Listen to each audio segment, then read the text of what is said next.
Olá, meu nome é Caio Nogueira, eu sou analista de qualidade e treinamento aqui no Grupo Witzler e hoje o assunto do nosso treinamento é o PLD. A gente vai estar tratando sobre a formação e a aplicação do PLD no mercado livre de energia. Para a gente estar falando sobre esse assunto, vamos começar por entender os temas que a gente vai conversar. Vamos começar por uma introdução, entendendo o contexto de aplicação do PLD, entendendo um pouco mais os conhecimentos que circundam esse tema, tá? Logo em seguida a gente pode bater um papo ali sobre as aplicações. Num segundo momento, né, a gente também vai estar falando sobre a formação do PLD, sobre como é calculado esse valor. E ao final do nosso bate-papo, a gente vai estar fazendo uma revisão para dar uma olhada em tudo que a gente conversou hoje, entender qual que é a mensagem desse nosso encontro de hoje. Então, feito esse convite, bora lá para mais um treinamento?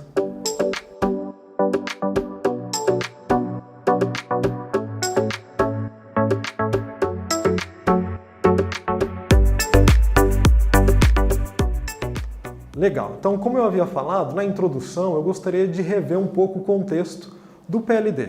Nos últimos encontros aí a gente acabou falando sobre o mercado de curto prazo.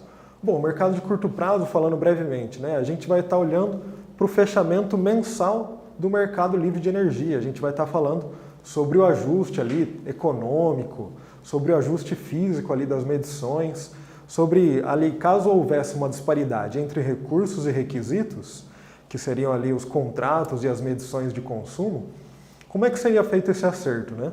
Em linhas gerais, assim, para a gente entender. Bom, aí a gente vai estar falando exatamente do PLD, que é o preço de liquidação das diferenças. Que diferenças são essas? Que eu acabei de falar é a diferença entre o contrato e o consumo do consumidor livre. Tá? Então eu acho que isso aí é um conceito básico, a gente parte do contexto do MCP, do mercado de curto prazo, e quando a gente estiver falando em mercado de curto prazo, inevitavelmente a gente vai estar falando do PLD, tá certo? Por isso eu elenquei aqui até alguns conceitos prévios para a gente ter uma melhor noção desse contexto do PLD. O que eu trouxe de assunto aqui? Mundo físico e mundo econômico. Lá, acho que o nosso primeiro bate-papo, o nosso primeiro treinamento foi exatamente sobre esse tema. Formação de preço de energia. Esse aqui é um dos tópicos que eu pretendo abordar aqui hoje no nosso bate-papo, mas de maneira superficial, para a gente ter uma ideia assim, ampla, mas não tão aprofundada sobre como é formado, sobre como é calculado o preço de energia de liquidação, né, o PLD. E também o mercado de curto prazo, que foi esse assunto que eu acabei de citar aqui, compondo aí os 3 pilares para a gente entender o PLD no nosso bate-papo de hoje. Como sugestão, né, de lugares aí, de fontes de conteúdo que a gente pode estar acessando e estar elaborando mais essa análise crítica nossa. Vou deixar a sugestão da nossa própria base de conhecimentos, a nossa Universidade Witzler, que ela é composta ali tanto das nossas aulas quanto dos nossos treinamentos, assim como o portal de aprendizado da própria CCE, que a gente vai estar falando bastante aqui sobre ela hoje também. Então lá no portal de aprendizado a gente vai ter um conteúdo muito bom, voltado muito mais para a visão da Câmara de Comercialização do que para esse enfoque que a gente está dando na Universidade Witzler e nos treinamentos, tá? Ainda assim, recomendo fortemente.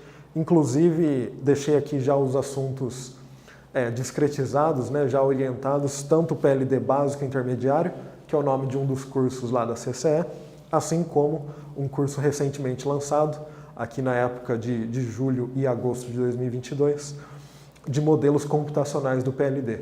Aí a gente vai estar se aprofundando em modelos matemáticos e computacionais, que são New Wave, Decomp e Decem, cada um ali cuidando de um horizonte de cálculo, de um horizonte de planejamento do Operador Nacional do Sistema e da CCE. Mas isso tudo são sugestões para um segundo momento, para estar aprofundando no conhecimento e para estar se preparando cada vez melhor para um bom atendimento ao nosso cliente, interno e externo, tá certo? Então vamos dar continuidade nas aplicações do PLD. Eu acabei de dar mais ou menos um contexto que ele está inserido ali no mercado de curto prazo. Mas de que forma que ele está presente lá, né? Olha só, a gente vai estar olhando primeiro uma definição, né, que eu trouxe aí o nome de preço de liquidação das diferenças, que é justamente aquele desequilíbrio, aquela desigualdade entre contratos e consumos, né, recursos e requisitos, que é o jargão aí do nosso meio, que é justamente esse desequilíbrio quando existe uma diferença ali, como é que é valorada essa diferença?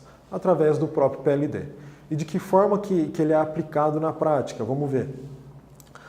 Eu gostaria de trazer essa diferença, a gente conversou há poucos treinamentos também, sobre contratação de energia a longo prazo. Lá a gente não vai estar falando de PLD, lá a gente vai estar falando de outros fatores que influenciam, de uma nova forma de formação de preço. Mas eu gostaria de distinguir esses dois valores, essas duas grandezas que a gente vai estar falando ao longo do nosso estudo aí do mercado livre de energia. Então, uma coisa é a contratação a longo prazo, que é feito com as comercializadoras, que existem certos fatores de influência que foi tratado recentemente, mas que isso é um determinado tipo de conhecimento, um determinado tipo de preço que é formulado através das comercializadoras e cada uma compete entre si para poder ofertar o melhor preço, as melhores condições de mercado. Agora vamos voltar para o objeto do nosso estudo aqui de hoje, o PLD. O PLD ele vai estar olhando para o presente. Ele vai estar olhando para as condições atuais de geração de energia elétrica no Brasil. Então o PLD ele tem essa função de ser um índice, né? De ser um valor ali monetário que vai regular em reais por megawatt-hora qual é o valor que deve ser acertado aí o mercado de curto prazo. Então peguei esse exemplo aí de preço de comercialização de curto prazo, olhando para o presente, de que forma que ele é valorado, né?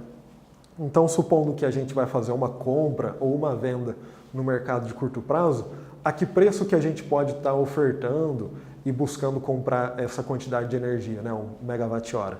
A gente vai estar olhando justamente para isso, né, um PLD mais R$ 5,00 por megawatt-hora, como o exemplo que eu deixei aqui, mas ainda assim a gente trata genericamente como PLD mais um spread. Essa palavra em inglês aí, ela aponta para uma diferença, né, para um ágio, para uma diferença. Então é sempre PLD mais um spread ou menos um spread, que essa aí vai ser uma comercialização feita ao longo da primeira semana do mercado de curto prazo, ali nos primeiros 5 até o 8º DU ali, a gente vai estar falando dessa comercialização de energia, dessa compra e venda de energia, através da valoração do PLD mais ou menos um spread. Então é por isso que é tão importante assim a gente estar acompanhando essa movimentação, esse comportamento do PLD ao longo dessa semana e inclusive ao longo do mês.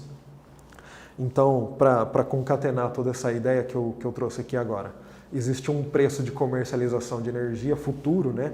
Aquele mecanismo de travar as condições para o futuro, que aí é comprado ano a ano, uma quantidade de energia e assim por diante, que são aqueles itens que eu trouxe no tópico de contratação de energia.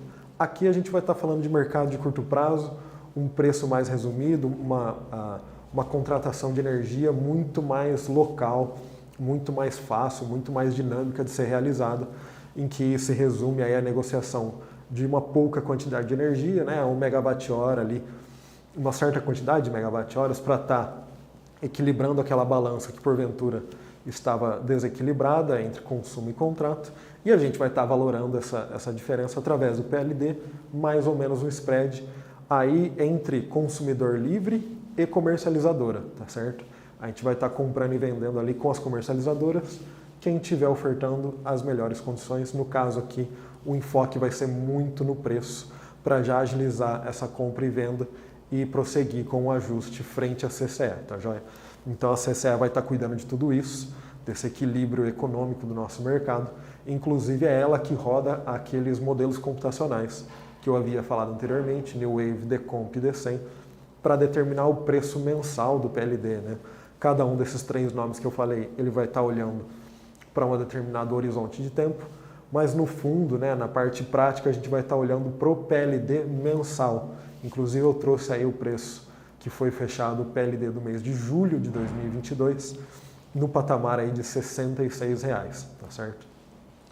Preço esse que varia ao longo do tempo, porque inclusive é importante a gente entender essa volatilidade do preço da energia e quais são os fatores que influenciam esse sobe e desce do PLD, né, desse preço de liquidação das diferenças, porque ele vai regular muitas vezes aí, algumas vezes até a economia dos clientes no mercado livre de energia, se porventura ele tiver tido esse desequilíbrio entre contrato e consumo de energia. Então é fundamental a gente olhar para esse histórico de preços, entender esse sobe e desce de preços, que a gente está vendo aí que nos últimos anos existe um comportamento bastante volátil, que ele acompanha as secas e as épocas de muita chuva, né, nos reservatórios de influência, porque a gente vai estar olhando muito para a geração de energia no Brasil e, como a gente bem sabe, é uma matriz hidrotérmica, com predominância na parte hidrelétrica ainda, tá? Então a gente vai estar olhando bastante para essas hidrelétricas e das condições de geração de cada uma delas e de como elas compõem esse preço geral do PLD, tá certo? Então a intenção de trazer esse histórico aqui é de nós olharmos para ele e entender que o preço de energia ele varia, não é um preço fixo, não é um preço estagnado por muito tempo. A gente tem que estar esperto, a gente tem que estar sempre estudando, analisando o vai e vem desse preço, entender esses fatores aí, mais uma vez, que influenciam esse sobe e desce de preço, tá joia?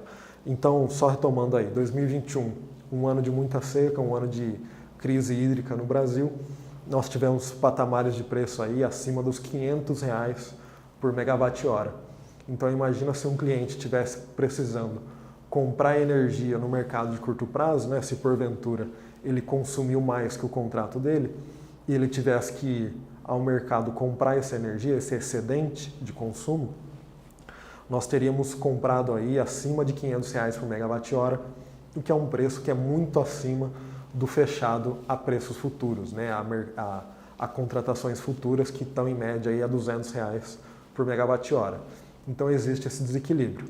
Ao passo que, se a gente olhar para esse ano de 2022, que a gente está tendo uma abundância muito grande em chuvas, reservatórios das hidrelétricas de níveis muito altos. Olha só como caiu o patamar de preço. A gente está falando agora de R$60, que eu acabei de falar do mês de julho. A gente veio de uma época de um piso, né, de um PLD piso, que a gente chama, que é o valor mínimo, que a gente vai estar falando um pouco mais à frente, mas é um preço que estava até então constante ali na faixa de R$55 por megawatt-hora. Então você imagina agora se um cliente estivesse precisando comprar energia a esse valor. Então está vendo que está bem abaixo de um contrato padrão aí de R$200 por megawatt-hora? A economia dele seria muito maior ainda se ele precisasse comprar energia, se ele precisasse comprar esse excedente de consumo no período de hoje. Então existe uma análise muito crítica, existe um estudo todo voltado aqui dentro da Wietzler Energia para entender essas flutuações de preço e a gente tentar prever esse comportamento futuro do PLD e aí entender como isso pode potencializar a economia dos nossos clientes no mercado livre de energia, tá certo? Então trouxe aí esse histórico do PLD, inclusive vou frisar que é o PLD do submercado Sudeste e Centro-Oeste. Mais para frente um pouco a gente também vai ver que esse preço ele não é nível Brasil, mas sim nível submercado, que é um conceito lá do nosso primeiro treinamento. Os submercados eles têm essa cara de região geográfica do Brasil, porém com certas diferenças, com certas peculiaridades que vale a pena investigar para entender como é feita essa formação dos submercados. Mas em linha geral vamos tratar aqui como as regiões geográficas, tá? Como Sudeste e Centro-Oeste, que pertencem ao mesmo submercado, aos olhos da CCE é o mesmo submercado, e que os agentes que estão localizados nessas regiões vão estar sujeitos a esse PLD, a essa condição de geração regional ali, tá? Então eles vão ser valorados dessa forma com que eu deixei apresentado no histórico, tá certo? Então vamos avançar e vamos entender mais ou menos aí como é feito o cálculo do PLD.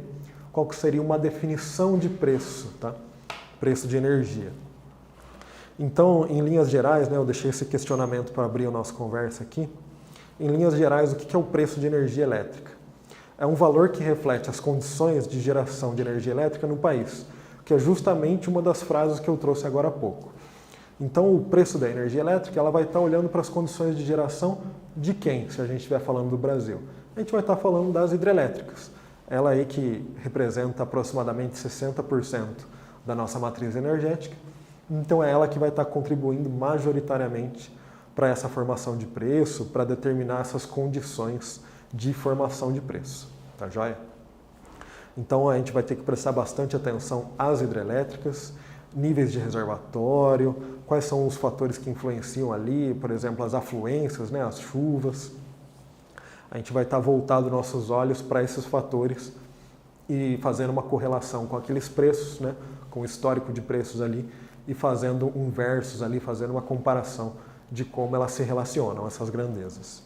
Então, qual que é uma outra definição bastante importante que a gente vai ter no mercado livre de energia para a gente começar a balizar aí a formação do PLD? O PLD ele é uma aplicação econômica de um outro fator, de uma outra grandeza, chamada CMO. O CMO é uma sigla para custo marginal de operação, porque no fundo o ONS, o Operador Nacional do Sistema, ele se faz a seguinte questão: se o consumo brasileiro aumentasse 1 megawatt-hora, quem geraria do outro lado da balança esse outro megawatt-hora? Qual gerador? Que matriz é essa? Qual gerador especificamente vai aumentar a sua geração em 1 megawatt-hora para poder equilibrar esse consumo que foi só um degrauzinho aí aumentado? Então, no fundo, os modelos matemáticos, toda a tomada de decisão vai estar voltada para responder essa pergunta. Para tomar essa decisão, são elencados diversos fatores. E eu acabei de falar para vocês aí que o principal componente do PLD é o CMO, é o custo marginal de operação. Portanto, essa seleção de geradores, essa seleção de quem vai gerar 1 megawatt-hora a mais, ela parte do princípio do custo.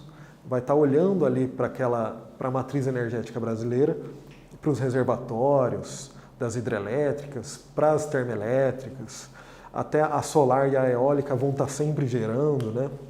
A gente não pode brecar elas de gerar, de contribuir para o sistema, não há uma regulação com relação a isso. Então, eólicas e solares vão gerar o quanto elas podem, o quanto tem disponível de capacidade de geração. Enquanto que as termoelétricas e as hidrelétricas elas vão estar responsáveis para, de fato, desenhar a carga, para poder, de fato, acompanhar o consumo de energia a nível Brasil. Tá? Então, entendido essa parte do CMO, do custo, de falar assim, olha, qual que é a tomada de decisão do operador? Ele vai estar olhando para o custo de cada uma das matrizes energéticas, de cada uma das geradoras dentro de cada uma dessas matrizes e decidindo, através do custo, quem é a próxima a gerar esse 1 megawatt-hora, tá certo? Deixei aqui uma provocação final ao final desse slide, que seria a tomada de decisão através de custo ou preço, que vem sendo aí uma discussão dentro do setor energético brasileiro com relação a essa discussão. Hoje, como eu falei, a tomada de decisão é voltada a custo, ao CMO, a ordenação dos geradores através do custo de cada uma delas. E se nós pensássemos numa concorrência entre elas? Quais seriam as vantagens, quais seriam as desvantagens de uma operação descentralizada, que a gente chama? Se a gente tirasse isso da mão do Operador Nacional do Sistema e cada uma gerasse a quantidade de energia correspondente a um preço competitivo de mercado, como se as hidrelétricas competissem entre si, se as termoelétricas competissem entre si e com as hidrelétricas. Será que é viável esse tipo de questionamento, esse tipo de tomada de decisão? Então esse é um questionamento que eu vou deixar em aberto por enquanto. Num próximo momento a gente pode se aprofundar mais nesse tema, que a gente vai recair em outros temas, em outras peculiaridades do Operador Nacional do Sistema e das suas atribuições. Mas por hora eu gostaria de deixar essa pulga atrás da orelha para a gente pensar se faz sentido a gente operar por custo ou se a gente abre aí para um certo nível de competição entre os geradores através de preço, tá certo? Vamos dar prosseguimento então no nosso bate-papo e elencar aí o que a gente deve prestar atenção, quais são esses fatores que mais influenciam na formação do PLD. Então, eu já comecei aqui o nosso bate-papo, aqui, o nosso elenco aqui de fatores, através da previsão e da performance de chuvas, né? Isso aqui é fundamental para a gente entender, essa aqui seria a matéria-prima principal de geração de energia elétrica no Brasil hoje. Tá? Então, que fator que a gente vai estar olhando além dos milímetros, né, de chuva em tal cidade, em tal região, a gente precisa entender como essas chuvas se convertem, né, como elas vão ficar disponíveis para a geração de cada uma das hidrelétricas que compõem o nosso sistema interligado nacional. Então, um fator muito forte aí, até por submercado que vai estar aferindo esse valor, que a gente vai estar acompanhando esse valor, é a ENA, é a energia natural afluente.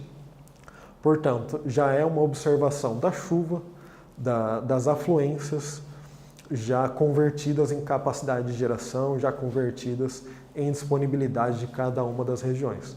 Por isso existe sempre essa brincadeira, né, de olha, está chovendo aqui em Bauru.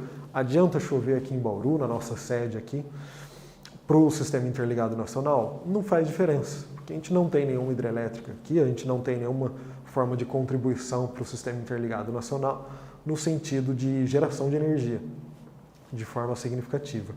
Então, a ENA bauruense, por assim dizer, não faz sentido a gente estar olhando, mas sim a ENA Sudeste, a ENA Norte, a ENA no Sul, que é de fato a capacidade aí, fazendo esse versus entre a expectativa e a performance de chuvas, de afluências em cada um desses submercados, tá certo?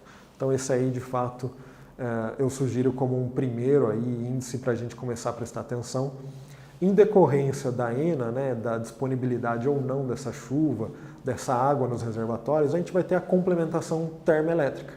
A gente vai ter ali o auxílio, né, o acionamento através do Operador Nacional do Sistema, o ONS. Ele vai olhar para as termoelétricas e falar assim, olha, não estou dando conta somente com as hidrelétricas, ou os níveis de reservatórios estão baixos, e eu preciso acionar as térmicas para poder complementar essa geração e atender a carga, para a gente não repetir o que nós passamos em 2001, através daqueles cortes de carga, né, o chamado apagão, em que nós tínhamos que reduzir o nosso consumo para poder equivaler, para poder equiparar a geração nacional.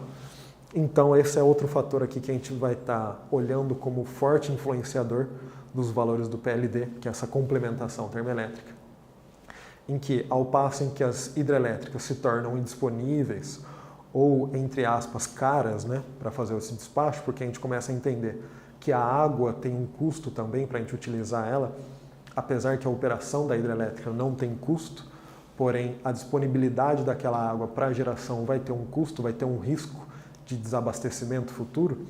Então existe também uma precificação da água. Então chega um determinado momento em que o ONS analisa o cenário e fala, olha, nesse formato de condições aqui, nessa conjuntura, não é favorável ao despacho hidrelétrico. Não faz sentido a gente utilizar a hidrelétrica para gerar energia, vamos acionar as termoelétricas para poder compensar. E essas termoelétricas possuem um preço, né, possuem um valor aí muito acima das hidrelétricas de contribuição para o sistema. O fator reais por megawatt-hora, né, o custo unitário, aí, vamos dizer assim, para cada uma das termoelétricas poder contribuir no sistema é muito acima que as demais. Existe aí um degrau bastante significativo de preço, de custo, melhor dizendo, para o acionamento delas. Então a gente deve estar sempre ligado, a gente está sempre acompanhando o acionamento das térmicas e entendendo como elas estão contribuindo para essa subida de preço do PLD. Um terceiro, mas não menos importante fator também é o consumo, né?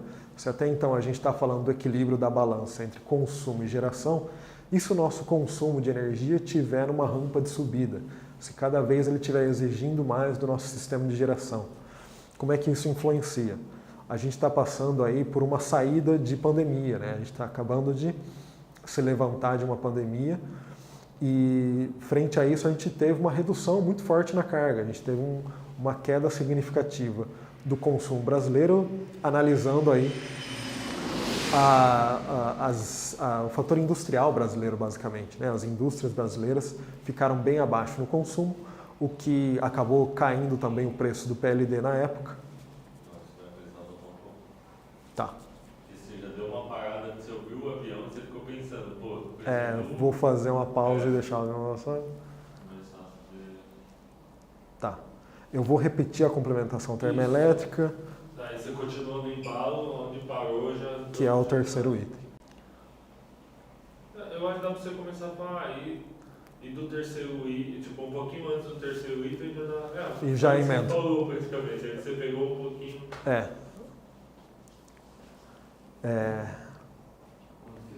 Tá. E aí é por isso que é tão importante a gente estudar a complementação termoelétrica, devido a essa contribuição dela no preço. E um terceiro item aí que faz muito sentido a gente analisar é o consumo de energia. Se até então eu venho falando sobre o equilíbrio da balança entre consumo e contrato, ou consumo e geração, aqui faz muito sentido a gente olhar consumo e geração, porque aqui o ONS ele vai estar olhando para o equilíbrio dessa balança.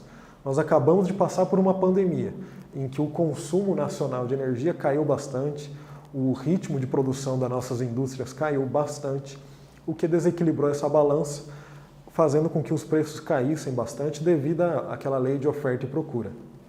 Tá? Então a previsão e consumo, a previsão, melhor dizendo, e performance do consumo, né, a concretização desse consumo, ele é de fato um dos top 3 aí, fatores que a gente deve estar prestando atenção, ao passo em que a gente está saindo agora da pandemia, né, retomando esse assunto.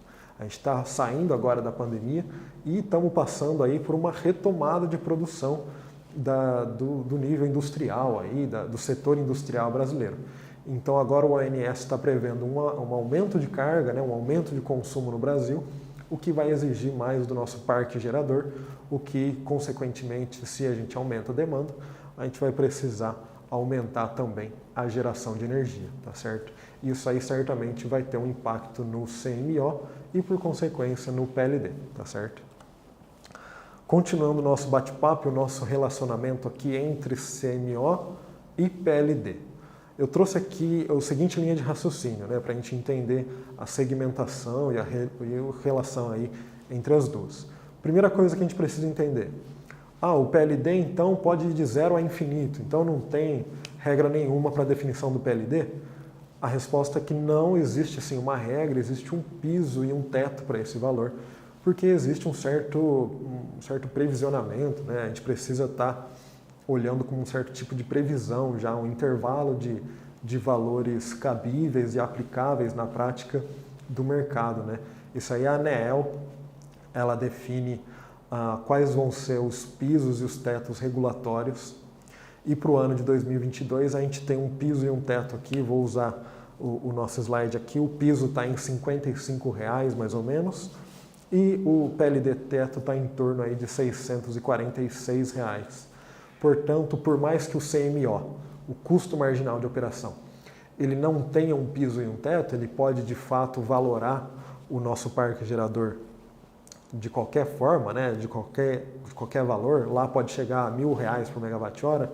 O PLD, que é o valor prático de tudo isso que eu estou falando para vocês, o PLD de fato ele vai ter um piso e um teto aplicável ao mercado livre de energia, e aí faz muito mais sentido a gente olhar para esse piso e para esse teto e entender como que é feita a relação entre CMO e PLD. Para isso eu trouxe aqui um exemplo por submercado, né? Vou trazer dois aí só para mostrar a aplicação do piso e do teto. Então vou me direcionar mais aqui ao nosso slide para eu poder acompanhar numericamente a explicação. Então vamos lá, vamos começar pela região Nordeste, por exemplo. Eu vou trazer esse exemplo da Nordeste e da Sudeste para fazer um contraponto aí. São exemplos relativamente fictícios, tá? Para a gente entender mais aí, fictícios no nível numérico, tá certo? Só para deixar bem claro isso. Não trouxe os números aplicáveis à prática, mas de fato, assim, a diferença entre uma hidrelétrica e uma térmica é mais ou menos essa relação que eu vou trazer aqui para vocês. Já vou explicar em detalhes. Vamos começar pela Nordeste, pelo submercado Nordeste. Olha só como está o parque gerador. Vamos imaginar que para atender o consumo da região Nordeste, a gente vai estar precisando aí de 5 usinas, sendo elas 4 hidrelétricas e uma térmica. Como eu havia dito, o Operador Nacional do Sistema, o ONS, ele vai elencar os geradores por custo. Então vamos imaginar aí que essas 4 hidrelétricas já estejam no seu nível crítico de geração e seja necessário acionar uma quinta usina no caso aí seria uma térmica, para complementar essa geração. Então como é definido o CMO? Olha, qual que é o preço, né, qual que é o custo de geração da minha usina mais cara aqui, do meu parque gerador. Então vamos lá. A hidrelétrica 18, 17, 16 e 15, elas estão na faixa aí de 16 a 36 reais por megawatt-hora. Se fosse então só essas quatro, a gente teria um CMO aí da mais cara, seria 36 reais por megawatt-hora. Poxa, mas o consumo foi além, ou não teve tanta chuva, elas não estão disponíveis a continuar gerando, e foi preciso acionar essa térmica 14 que eu trouxe aí, no patamar de R$ 256 reais por megawatt-hora. Então, como ela é a última que está entrando nessa ordem de mérito, ela é a que está contribuindo por último para equilibrar a balança entre geração e consumo, o CMO é definido a partir do custo dessa térmica, dessa última da lista, tá certo? Então, o CMO do Nordeste, supondo aí para um determinado mês, foi calculado, foi fechado em R$ 256 reais por megawatt-hora, que é o custo de geração dessa última geradora da nossa lista, dessa geradora térmica da nossa lista. Então, é essa a linha de raciocínio. Temos o CMO definido, porém eu tenho falado que o CMO ele é a referência para a formação do PLD. Então, o PLD ele vai ser formado a partir desse CMO. Se esse valor aí de 256 tiver entre o piso e o teto vigentes aí, né, essa resolução homologatória, beleza, ele vai entrar o que de fato entrou. Então, de fato, ele está entre 55 e 646 reais aproximadamente. Então, é um PLD ok, o CMO é justamente o PLD até ali na casa dos centavos, se porventura tiver, tá certo? Então, a gente tem uma correspondência direta entre CMO e PLD. Beleza. Já no caso do Sudeste, que agora eu vou trazer para vocês, eu estou trazendo a seguinte conjuntura. Olha, na região Sudeste nós só tivemos o despacho hidrelétrico, a gente só acionou hidrelétrica para compor o parque gerador, não foi necessário o acionamento de nenhuma termoelétrica. Portanto, ali da nossa listinha ali de geradores, a gente tem o custo de geração entre 17 e 23 reais por megawatt-hora da hidrelétrica 5 até a hidrelétrica 3, que foram os exemplos que eu trouxe aí. Portanto, o CMO é daquela que está contribuindo por último, que entrou por último na lista de geração ali. Então, se a gente está ordenando por preço, a gente acionou a mais barata, depois a segunda mais barata e assim por diante. Então, a que está por último nessa lista é a geradora 3, né, a hidrelétrica número 3, que está com R$ 23 reais por megawatt-hora como o custo de participação dela ali no sistema. Portanto, o CMO do submercado Sudeste e Centro-Oeste, ele seria definido como R$ 23 reais por megawatt-hora. Quando a gente confronta isso com o PLD piso e PLD teto, a gente não consegue encaixar esse valor dentro do intervalo, certo? Porque a gente tem R$ 23 reais por megawatt-hora como CMO, só que o PLD ele tem um piso ali de R$ 55 reais. Portanto, como uma aplicação de mercado, a gente não consegue utilizar o valor de R$ 23 reais por megawatt-hora, mas sim o PLD piso, que é o que nós vínhamos acompanhando nos últimos meses aqui de 2022, nesse primeiro semestre. Boa parte dele a gente acompanhou um PLD piso, que é o que eu havia falado lá atrás, só complementando aquele gancho que eu deixei lá atrás, que aqui a gente vê a aplicação na prática do PLD piso. Então, muitas vezes a gente tem um CMO abaixo do PLD piso, só que qual que é o vigente, qual que é o aplicável no mercado em que a gente vai estar negociando, comprando e vendendo energia, de fato é o PLD piso nessa situação que eu trouxe aqui para vocês, tá?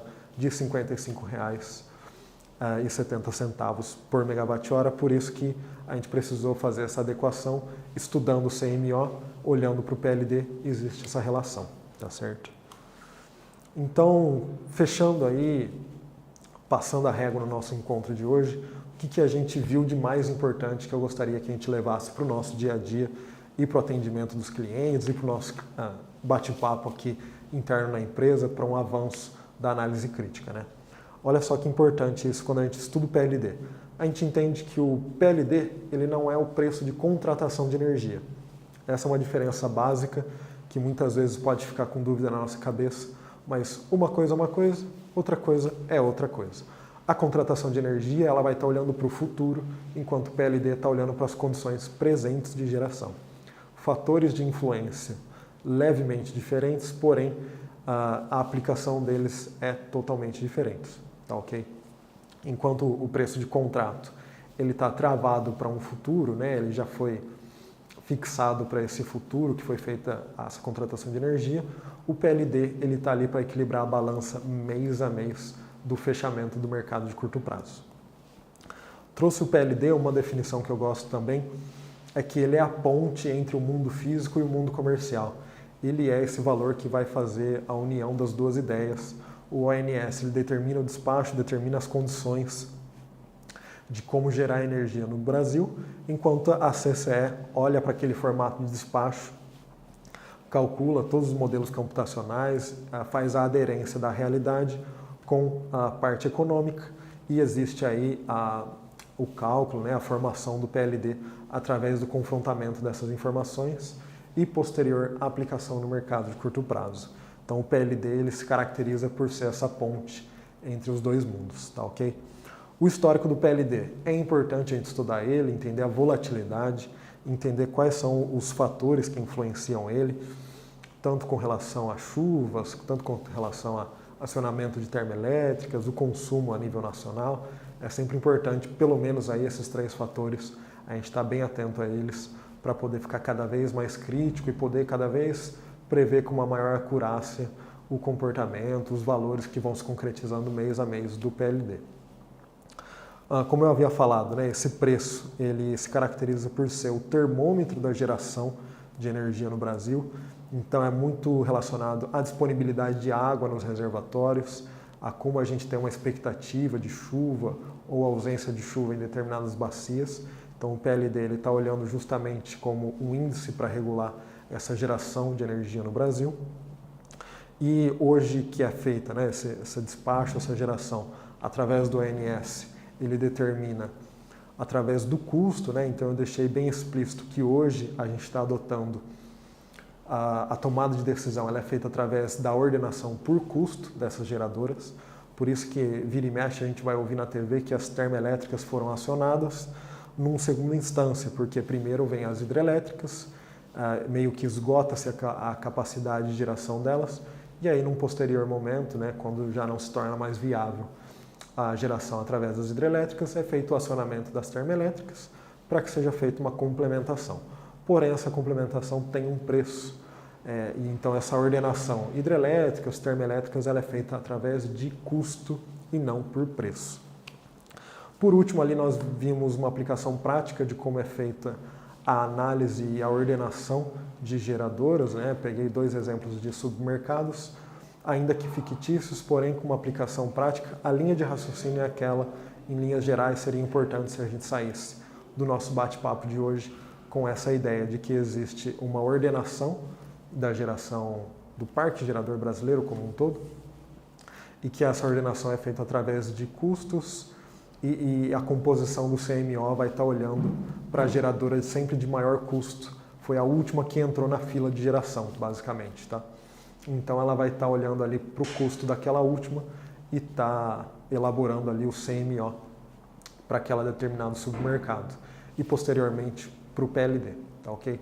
Entender que existem aqueles 2 amparos, né? Aqueles 2 fatores piso e teto, PLD piso, PLD teto, que vai estar dando uma certa previsibilidade, que vai estar dando uma ordenação para a precificação também, para não tornar algo tão volátil acima aí dos 700, 800 reais, de como já foi num passado não muito distante, em que nós tínhamos há alguns anos PLDs na faixa de 800 reais, o que tornava algumas operações, algumas compra e vendas de energias ali muito onerosas, tá? Então hoje ele é um preço mais comportado através do piso do teto. Ainda assim existe muita imprevisibilidade, porque desde que o mundo é mundo, a chuva é um fator ainda aleatório, que é difícil de se prever muitas vezes para um futuro levemente distante. Então eu gostaria de trazer aqui, encerrar o nosso bate-papo com essa revisão e trazendo um resumo dessas ideias. Então é isso, pessoal. Esse foi mais um treinamento da Universidade Wetzlar. Espero que tenham aproveitado, que tenha sido bacana para vocês e até o próximo treinamento. Tchau, tchau.